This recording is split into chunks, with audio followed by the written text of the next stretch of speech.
And then when it happens once, are you a higher risk of it happening again? So I had Professor Evangelos Papas on my podcast, and he said these words that I was shocked at.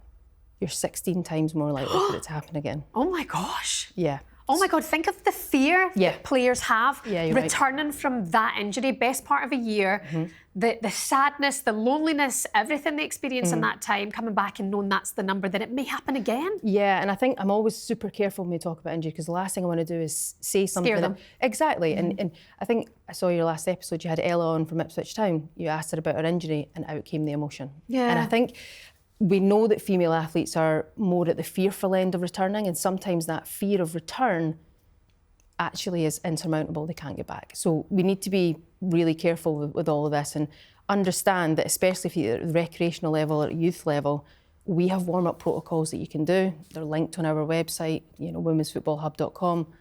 Go use them twice a week, 15 minutes, and they massively cut your risk. Very good to know. Should players be encouraged from grassroots age, right from the beginning, to understand their own body? Would that help reducing risk? So I think in the female athlete space at the moment, everyone's using the word empowerment. And I certainly think that there's a real, even I had massive knowledge gaps around the menstrual cycle. Certainly when it's come through to perimenopause and menopause, I'm learning stuff practically daily. So I think there's definitely an element of we probably need to get that sort of female-specific health knowledge into these players. But the other thing, I was at a conference last week and they were talking about, well, why can't we get these injury prevention protocols in with the youth? They think they're bulletproof. Yeah. And if you've never injured yourself before, you do think you're bulletproof. And I think it was Beth Mead who actually said it. She said, you don't actually understand what this is like until you've been through it. Yeah. And I could not agree with her more on that. I mean, she's very, very open about the situation and how dark it is. And I'm keen to know if you're working with Arsenal or if Arsenal are really pushing this, because it's not funny, but it became ACLFC for a while because there were so many of their starting players that ruptured their ACLs and were out for quite a period of time, to the point they said they almost had like that physio room with so many of the players all going through it together, which in a way helped them. But surely that's a case study.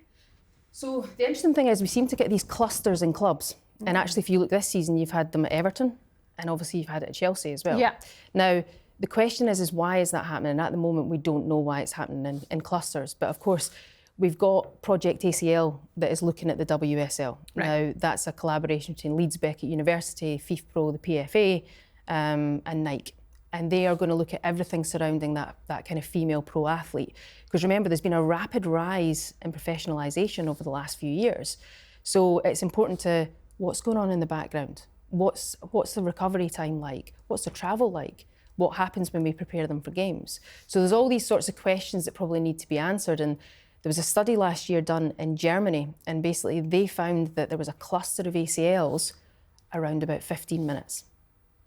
So why were these players tearing their ACL in games around about 15 minutes? No way. Yeah, so it's one study, it's only in Germany, so we have to be careful kind of saying that's everywhere. Yeah, but still quite interesting. 15 minutes, and the questions are, where is it a preparation thing, or is it a cumulative fatigue thing? Have they been doing lots and then they've come into the game and they're tearing in 50 minutes, which they shouldn't be fatigued at that point.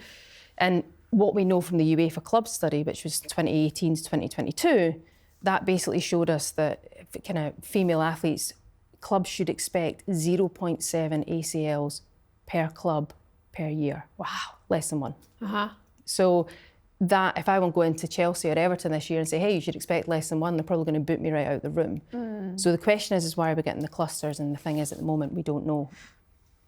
Can I ask a daft question? It's no daft questions. Okay, this might be, but it's just something I've heard.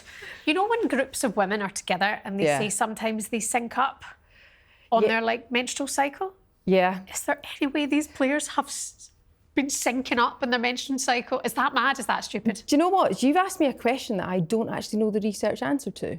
And I don't think that's a stupid question. Just because my sister mentioned it about a group of girls at one club who ruptured and all thought they were on the period or on their menstrual cycle days at the same time. So what I can say to you is Georgie Brimville's, when she kind of spoke about people tearing while they were on their period, right? She said potentially, is it a case of they're not sleeping around about that time? Because obviously you're bloody roasting, aren't you? You're like melting. Well, and also, is there potentially extra inflammation that you've got at that time? Is that potentially a risk? Now, of course, she said, well, those are my theories, but those still need to be tested. Yeah. You know, so the question is, do teams sync or is that a myth? I would have to go and check the research for you there because I'm not 100% certain, and I'm very careful not to, if I don't know something, I'm quite happy to say. Fair play to you, listening to the expert. I mean, I definitely know in groups of girls, I have been syncing up with my sisters in the past. You know, that's 3 of us at the same time on the same day. And with groups of friends, it's happened as well. So, I mean, I don't know if, again, it's a myth, if it's an old wives' tale, but is there some, I don't know. But I think what I'll say to you, right, see my knowledge of the menstrual cycle, when I came into this female athlete space, I had so many knowledge gaps. Yeah. You know, and I have to say that that's probably been one of the areas where I've learned probably the most and still have things to learn. So if I'm working with female athletes and still learning that stuff, you can imagine what it's like with younger players, with parents. And I think that goes to show that we probably need to get that education element a little bit better. What else do you think, Carolyn, has to change now for us to see a brighter future and less ACLs? I think for youth players and also for that sort of recreational level, we need to get these injury prevention protocols that double as warm-ups into their training. Because as I said, the numbers are back, the science is there, that it will cut ACL rate. We've just got to kind of teach coaches how to put it in, or potentially get parents who can potentially kind of take it over, preferably the players themselves. But as you know, that young people feel bulletproof at the moment. Yeah, in terms of like, it's hard to explain it on a practical level here, but I mean, what are these injury prevention warm-ups? What do they look like? So basically there's quite a few, and you know, there's multiple different types. The one that most people know is the FIFA 11 Plus, and we've also got FIFA 11 Kids. And they typically involve some running, and then they typically involve some sort of strength work, some core work, and then they typically involve some bounding, landing, cutting, and just really preparing you for the game. As I said, the science is there, they're well backed with good kind of numbers.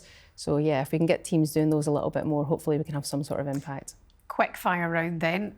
Are any teams keen to work on this now? Are you working with anyone specifically? I'm not at the moment. A big part of my role is just trying to get the education out there. Right. I think when we talk about professional athletes, I think we'll wait for Project ACL. Okay. But certainly from my other director, Lindsay Patton-Donaldson, and some of the walking football groups that she's working with, they're starting to work on this. And we haven't done any sort of long-term kind of check to see whether it's had an impact. But I'm confident in the research and having read the papers that, yes, it probably can make a difference. Thank you so much for being with us. We'll see you again soon. Very welcome.